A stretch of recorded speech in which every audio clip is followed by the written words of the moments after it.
The night blazed with fire and fury. Villagers clashed with Gabbard's guards, their machetes sparking against rifles, their voices rising like thunder. The air was thick with smoke, sweat, and the smell of burning torches as men and women fought with everything they had. Amora clutched her staff, her body trembling, but her eyes stayed fixed on the center of the chaos, Chief Gabbard.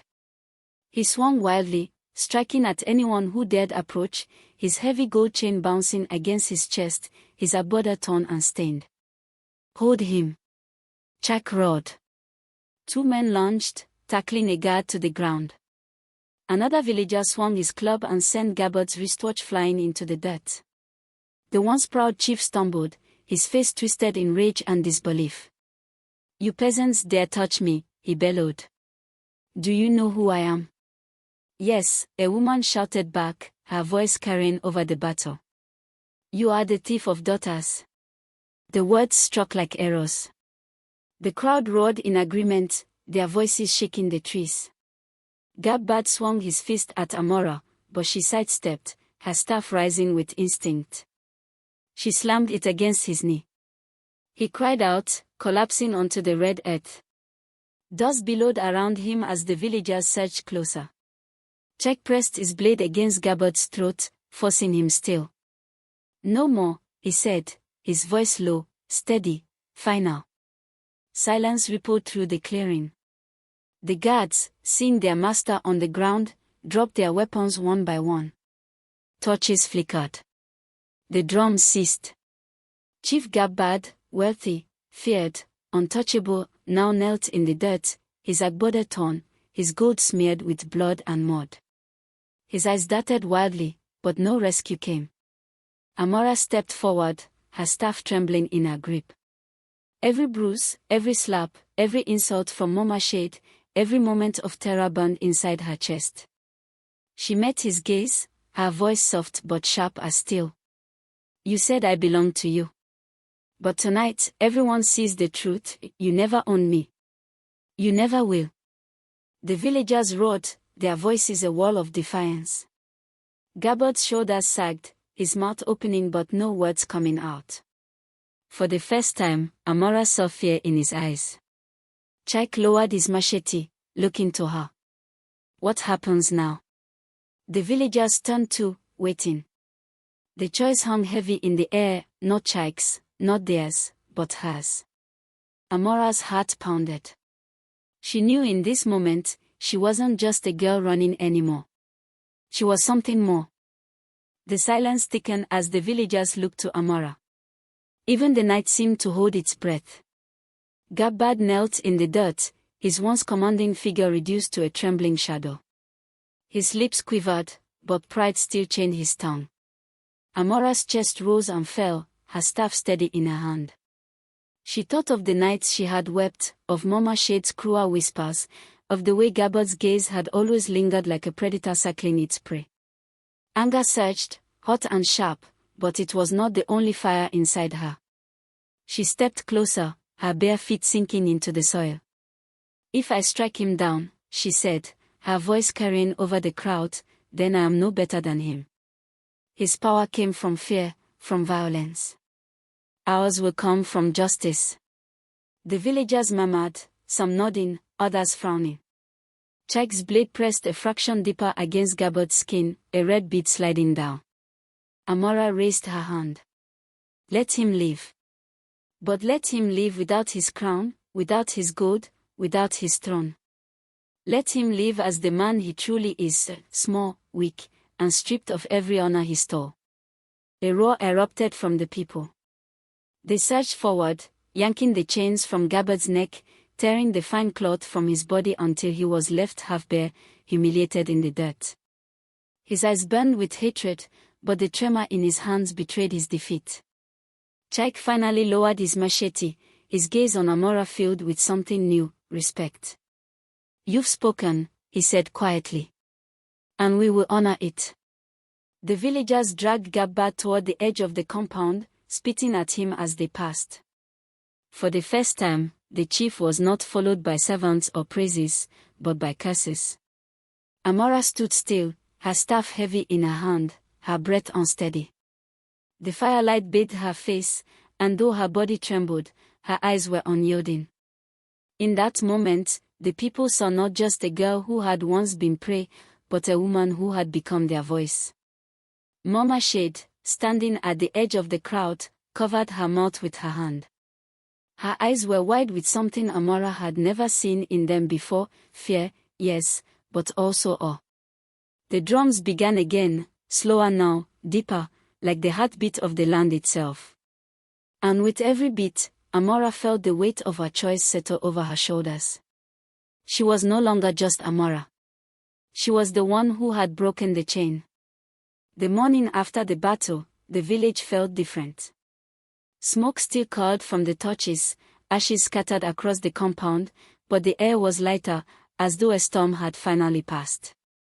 Children ran freely through the courtyards, women spoke in hushed tones, and the men who had once bowed before Gabbard now stood taller, their voices firmer.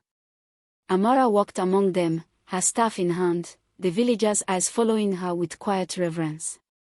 Some bowed their heads as she passed, others whispered her name as though it had grown heavier, sacred. Mama Shade waited near the entrance of their hut, her face pale, her hands fidgeting with her wrapper.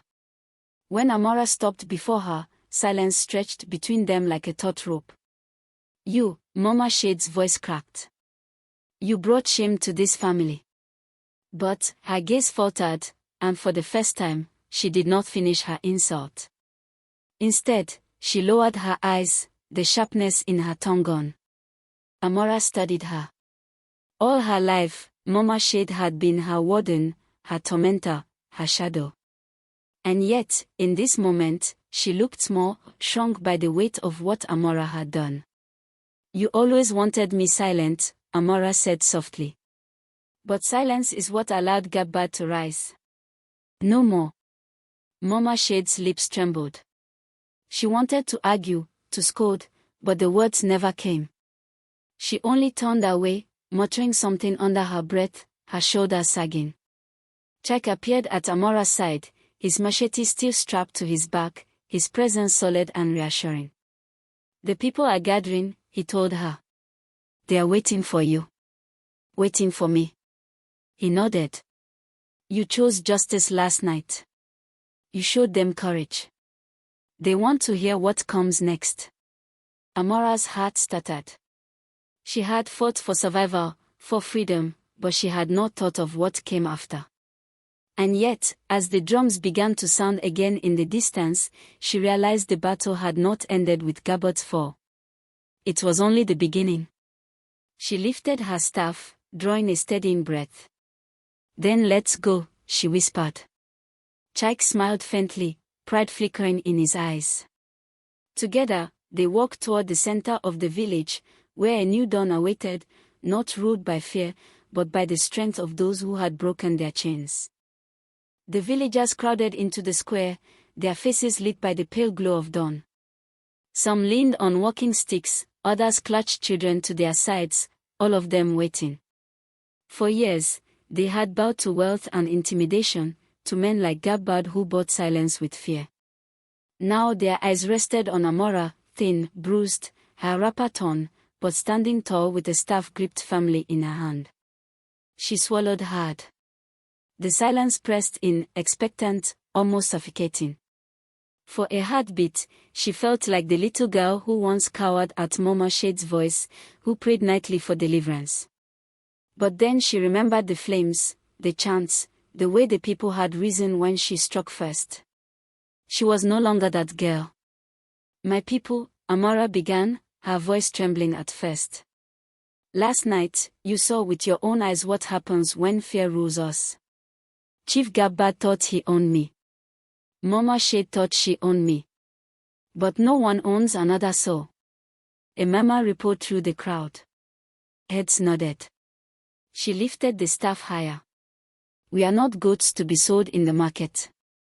We are not tools for men's greed. We are children of this soil, of this sky, of the same God who made us free. And from today forward, let no man, no woman, trade our daughters for palm wine, for gold, for coins that vanish like dust." The words spilled out stronger now, fueled by the fire that had burned in her chest for years. We fought back once, she continued. We can do it again. No chief, no tyrant, no rich man's shadow will ever again decide our fate. Our daughters will learn. Our sons will grow without fear. And together, we will rebuild this village, not as slaves, but as free people. The square erupted in cheers. Women wept openly, some rushing forward to clasp her hands. Men raised their fists in the air, shouting her name. Children clapped and danced, their laughter ringing like bells.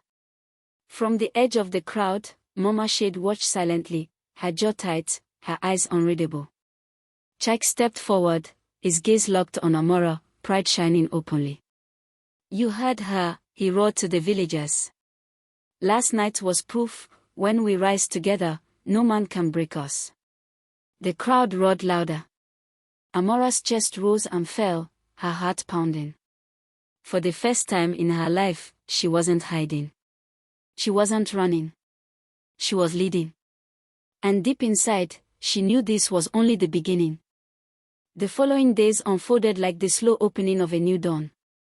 The ashes of Gabbard's destroyed estate still smoked on the horizon, but in the heart of the village, life stirred differently. Women who once bowed their heads now walked upright, their laughter unchained as they gathered at the river, drawing water without fear of insults from Gabbard's men. Amora walked among them, no longer the timid girl hiding behind broken walls. She rose with the sun, her feet bare against the red earth, her hands busy in every corner of the village.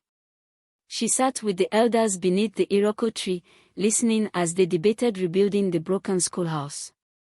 She knelt with the widows as they mapped out a place where their children could learn trades without selling their dignity. She even entered the compound of families who had once turned their eyes away from her suffering, and still she said the same words, "We must heal. We must begin again." The staff never left her side. It was no longer just a weapon of rebellion, it had become a symbol. Children followed her, mimicking the way she carried it across her shoulders. Old men tapped its head respectfully when she passed. Women pressed their palms to it when they sought courage. But not everyone celebrated. In the quiet corners of the market, whispers crowd. A girl cannot lead, some muttered. She is too young, too soft. Without Gabbard, other chiefs will come. What will she do then?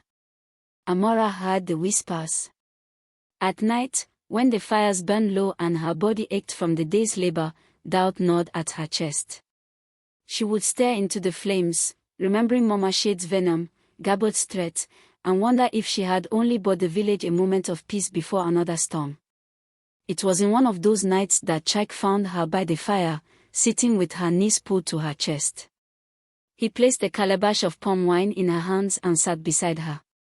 For a long moment, neither spoke, the crackle of the fire filling the silence. Finally, Chik said quietly, "The village sees you, Amora. You don't have to carry it alone." Her throat tightened. She wanted to believe him, but the weight on her shoulders was heavy, heavier than she had ever imagined. And yet, as she looked around at the huts glowing with new life, at the faint laughter of children echoing in the night, she realized something: this was no longer about her alone. It was about all of them. And she would not let them down. Days stretched into weeks, and slowly the rhythm of the village shifted. Where fear once hung like a shadow, there was movement, rebuilding, laughter laced with hope. Amora walked among the people with the staff always in her hand, her presence both a comfort and a reminder of the night they had risen together. Yet peace was fragile, and she could feel it each time she overheard the hushed voices in the market. Whispers of chiefs from neighboring villages, men who had heard of Chief Gabbard's downfall and now eyed the land with hungry ambition. They will come, one old woman murmured to another as Amora passed. Power does not leave a void for long. The words clung to Amora like thorns, but she forced herself to hold her chin higher, even as doubt coiled in her stomach. She knew battles were not fought only with fire and sticks, some wars crept in quietly, disguised as negotiations, debts, promises whispered behind closed doors. That evening, as the sky blushed crimson with sunset, she sat near the fire outside her small hut, her staff across her knees.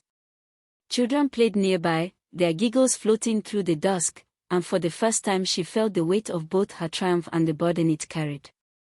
Chik approached silently, his tall frame casting a long shadow. He carried no weapon, only a calabash of palm wine which he set gently beside her before lowering himself onto the earth. For a while they said nothing, only listening to the crackle of the fire and the chirping of crickets that heralded the night. Amora's shoulders slumped, the mask of strength slipping as she whispered, "They think I am only a girl. They think another chief will come and crush us, and maybe they are right. What if I led them into fire and left them to burn?" Her voice broke, the words quivering like a trapped bird. Chik turned to her then, his gaze steady, his voice low but firm. "You are not just a girl, Amora. You are the one who stood when no one else dared. You faced a beast in his own den and walked out alive. The people do not follow you because you are perfect, they follow you because you give them courage." His words sank deep, warming places inside her that had been cold for years. She blinked back tears, gripping the staff tighter. "And if the other chiefs come?" she asked. Chik's jaw set, and his hand brushed hers lightly, a quiet strength passing from him into her. "Then we fight again. But this time, you will not fight alone." Silence stretched between them, heavy with meaning. In the flickering firelight, Amora studied his face, the sharp lines softened by gentleness, the eyes that held no mockery, only faith. For a moment, the world outside, whispers, enemies, shadows of fear, faded, and there was only the steady rhythm of his breathing beside hers. For the first time in her life, Amora did not feel like property, or a burden, or a pawn in someone else's game. She felt seen. She felt strong. And in that quiet night, with the stars beginning to scatter across the sky, she allowed herself the smallest, most dangerous thing of all, hope. The peace did not last long. 3 nights later, the sound of drums rolled through the village like distant thunder. Men looked up from their fires, women clutched their children, and whispers raced from hut to hut. Torches flickered at the edge of the path leading into the square, and soon a procession appeared, warriors carrying spears tipped with iron, their chests bare and painted with white chalk. At their center rode Chief Okoro, a broad-shouldered man with a leopard skin draped across his back and a crown of cowries glinting in the torchlight. His eyes, sharp and calculating, swept over the crowd that had gathered in uneasy silence. Amora stood in front of her people, her staff gripped tightly in her hands though her knees threatened to buckle. Okoro's voice rang out, deep and commanding, as though he already owned the ground he stood upon. "I heard of Gabbard's fall," he declared. "And I see now what foolishness birthed it. A child, barely a woman, standing where chiefs should stand. Is this what your village has become? Leaderless. Unguided. Do you think the world will respect you when you let a girl hold a staff she does not deserve?" A murmur rippled through the villagers. Some looked down, ashamed, as if his words were a mirror reflecting their own fears. Amora felt the weight of their doubt pressing against her chest, threatening to crush her voice before it could rise. But then Chik stepped forward, his presence like a wall at her side, and his words cut through the silence. "We are not leaderless, Chief Okoro. We chose Amora. She stood when no man dared, and because of her, Gabbard is no more. If you doubt her strength, then you doubt the courage of everyone here." Okoro's lips curled into a sneer. "Courage. Courage does not feed mouths. Courage does not protect borders. What will you do, little girl, when another chief comes with warriors stronger than you, with wealth to buy your people? Will you cry? Will you beg?"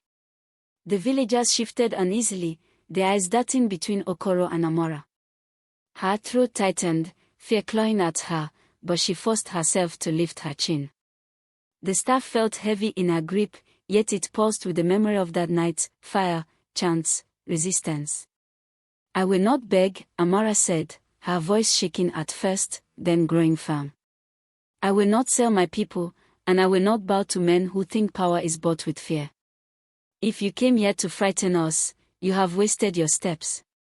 This village is not for sale. Not anymore. The crowd erupted in murmurs, some cheering, others whispering nervously. Okoro's eyes narrowed, and for a moment his hand tightened around the spear beside him. The tension in the air was sharp enough to cut. Chik's hand hovered near the machete at his waist, ready, though he never looked away from Amora. And then Okoro laughed, a booming, cruel sound that rolled across the square. "We will see, girl," he said. "We will see how long your fire burns before the wind puts it out." With a sharp motion, he turned his warriors, and the torches faded slowly into the night as they retreated. But the echo of his threat lingered long after he was gone. Amora's people turned to her, their faces a mixture of pride and worry. She gripped the staff tighter, her heart hammering. For the first time, she understood fully, her fight was only beginning. When the torches disappeared into the dark, silence clung to the square like a heavy cloth. The villagers looked at one another, uncertain, their faces etched with worry. An old man leaned on his walking stick and shook his head. "Chief Okoro will not let this pass. He is not Gabbard, he is worse. If we defy him, he will bring war to our gates." A mother clutched her child tighter, her voice trembling. "And what will we do then? We have no spears, no guns, no men trained for battle. He will slaughter us like chickens." Whispers spread like wildfire, fear rising, doubts thickening the air. Some voices said Amora was brave, but others muttered that her defiance would cost them dearly. Amora stood in the middle of it all, her staff in hand, the doubt of her people burning her skin more painfully than Mama Shade's old beatings ever had. For a moment she wanted to crumble, to scream that she was just a girl, that she had no answers. But then she caught sight of the children, wide-eyed, clutching their mother's wrappers, watching her with fragile hope. If she faltered now, hope itself would die. She lifted the staff high above her head, its carved wood gleaming in the moonlight, and her voice rang clear across the square. "Listen to me." Okoro came with fire in his mouth, but he left with smoke. "He did not break us tonight, and he will not break us tomorrow. We have survived wars, we have survived hunger, cruelty, and the hands of those who would sell us like goats. We will survive him too." Her voice cut through the panic, drawing eyes back to her. She paced slowly, letting her words fill the night. "If Okoro comes, we will not cower. We will not wait for him to chain us. We will prepare. We will strengthen our walls. We will sharpen our tools. And we will learn to fight, not with fear, but with unity." Chik stepped forward, his hand resting on the hilt of his machete. "And I will train every man willing to stand. Okoro thinks we are weak because we have not fought before. He will learn that desperate people fight harder than anyone." The villagers murmured again, this time louder, steadier. Some men nodded. A few women straightened their backs, determination replacing fear. The old man with the stick leaned on it and sighed. Perhaps she is right. If we do nothing, Okoro will destroy us anyway. Better to fight on our feet than die on our knees." The tide shifted, slowly but surely. Hope did not drown the fear, but it pushed it back, made it smaller. Amora lowered the staff and let out a breath she hadn't realized she was holding. Tonight she had not only faced a chief, she had faced the doubts of her own people and refused to bend. Later, when the crowd dispersed and the fires dimmed, Amora sat alone by her heart, the staff across her lap. Her body ached, but her mind was sharper than ever. Okoro would return, and when he did, they had to be ready. And for the first time, she no longer wondered if she could lead. She wondered only how quickly she could prepare her people for the storm to come. The very next morning, before the roosters crowed, Amora was already awake. The staff rested against the wall of her hut, and her eyes lingered on it as she tightened her wrapper. The memory of Chief Okoro's sneer gnawed at her chest. She had stood firm in front of him, but in the quiet hours of night, doubt had crept back. What if the people were only pretending to believe in her? What if, when the drums of war truly beat, they scattered and left her standing alone? Her thoughts were broken by the sound of footsteps. Chik appeared in the dim light, a machete slung across his shoulder. He gave her a faint smile, though the seriousness in his eyes matched her own. "The men are waiting," he said. "We should begin before the sun rises too high."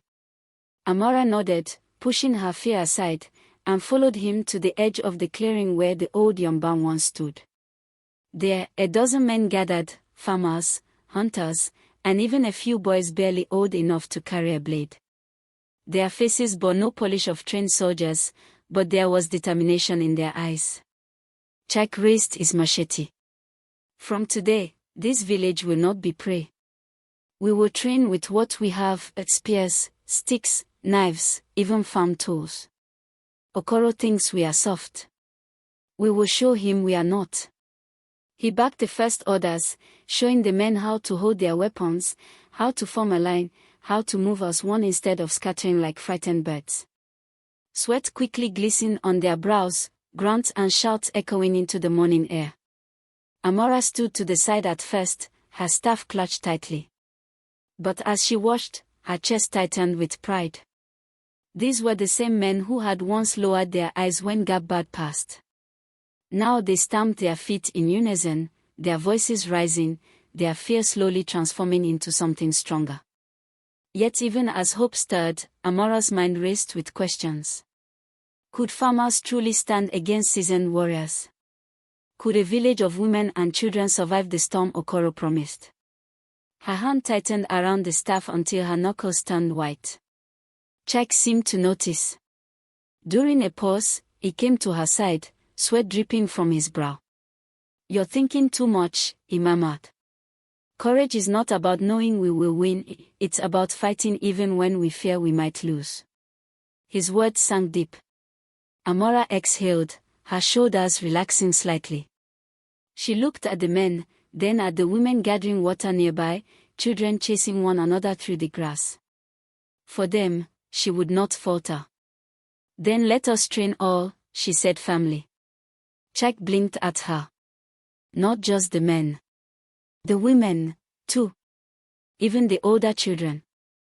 If Okoro comes, every hand must be ready to defend this soil." Chik studied her for a long moment, then nodded slowly. "You think like a true leader." And as the sun broke over the horizon, casting gold across the clearing, Amora lifted her staff and stepped forward. "Line up," she called, her voice clear, commanding. The men straightened instinctively, surprised. "From today, we prepare together. Okoro will not find us sleeping when he returns."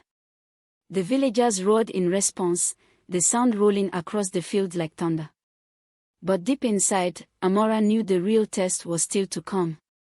By the following week, the clearing by the yam barn no longer held only men.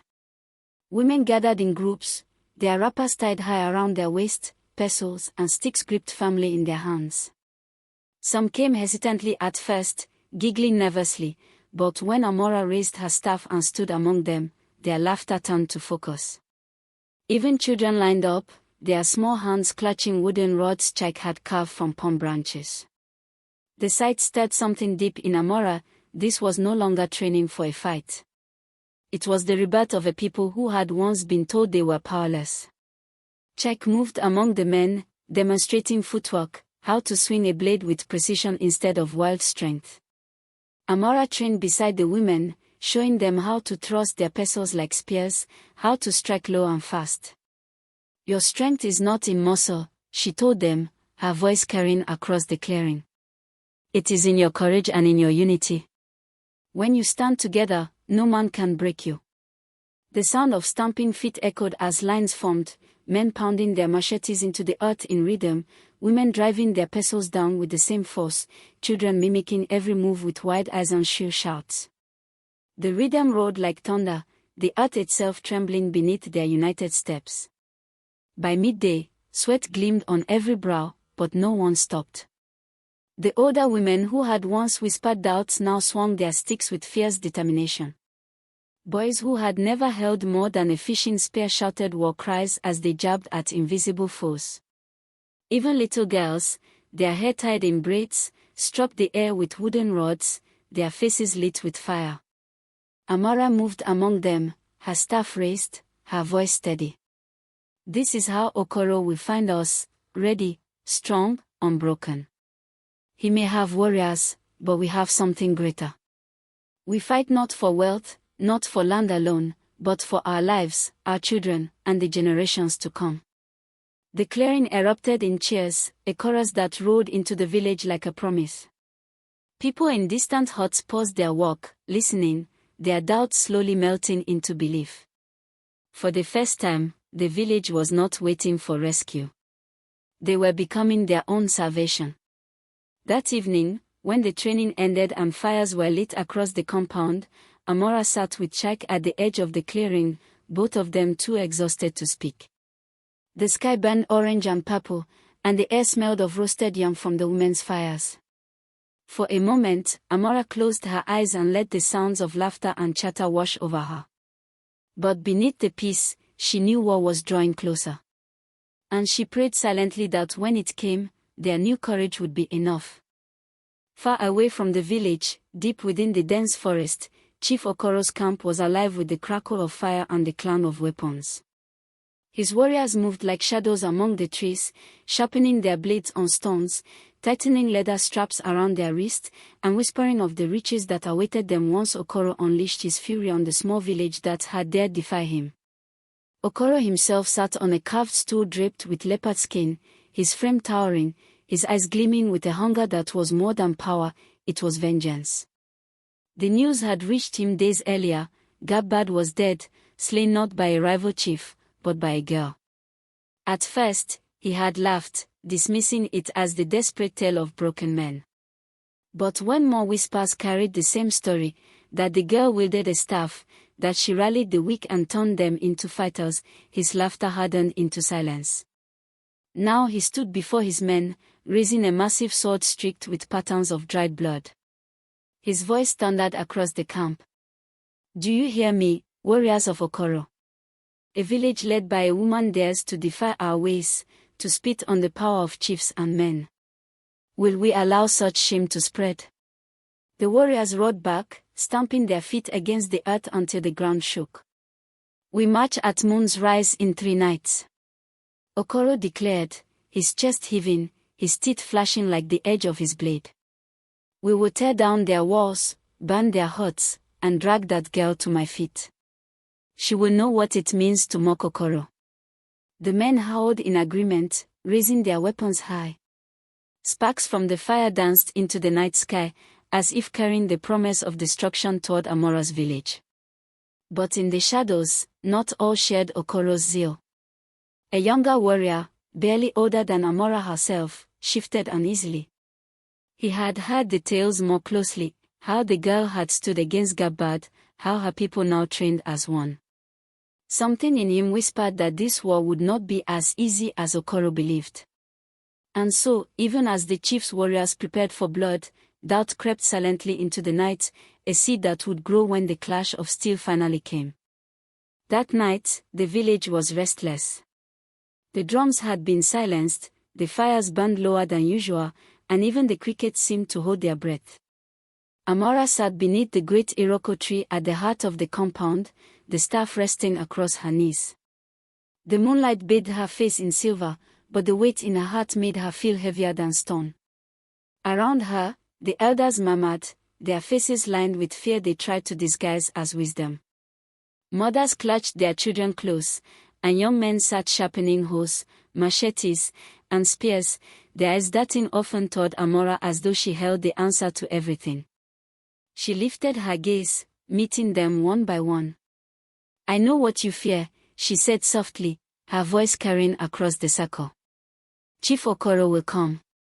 His men will march with fire in their hands and death in their hearts. But we cannot run. If we run today, we will run forever. If we hide, our children will grow up hiding. Tonight, we decide whether we are slaves or whether we are free. A hush fell. The words landed like stones on water, sending ripples through every heart. One of the elders cleared his throat. But child, Okoro's men are many. We have hoes and sticks, not guns and swords. We will be slaughtered. Amora stood then, rising to her full height. The staff glowed faintly under the moon, as if stirred by her resolve. We have something they do not, she said firmly. We have unity. We have the courage that comes when there is nothing left to lose. And we have the gods on our side. This land is ours, these graves are ours, these children are ours.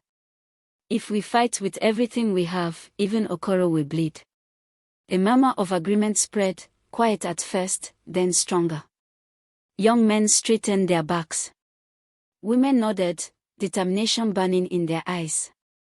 Even the elders, who had known many storms, felt the stirring of something old and powerful in our words. Then, as if to seal the moment, the village priest emerged from the shadows, his white robe glowing faintly. He carried a calabash filled with palm oil, and his voice rose deep and solemn. The spirits have spoken, he intoned.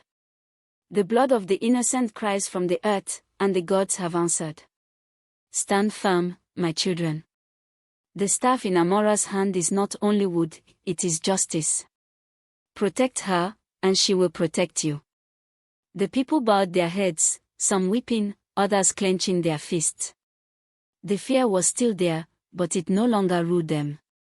That night, as the moon climbed higher, the villagers began to prepare in earnest. Traps were laid at the edges of the forest paths, stones gathered into piles near the gates, and fires ready to be lit as signals. Amora walked among them, her presence a flame that kept their courage alive. But when she was alone, her hands trembled around the staff. She knew Chief Okoro was no ordinary enemy. He was a storm, and storms did not pass quietly. And far away, the sound of war drums began to echo faintly through the night air.